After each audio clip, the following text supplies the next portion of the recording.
God is easy to quit. I just want to tell you, my need is to be married to that woman in the backseat and to just worship the Lord Jesus and take care of my kids. But right now, we in desperately need of just finding a house.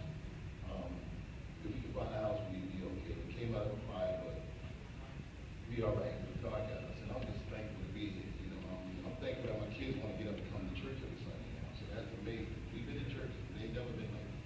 So I'm thankful for the cigarettes to be stopped, and I'm thankful for my kids just coming here and wanting to worship with y'all. I'm just thankful. That's my need. God bless y'all, and thank everybody who gave us for Christmas, because we celebrate Christmas every day of our lives. And Kathy, Keith, and Christmas, and the whole church. I'm just thank y'all for the wonderful feeling that we have, knowing that God has planted need to someone in need. And I thank y'all very, very much for my family. Thanks, Barry. And thank you.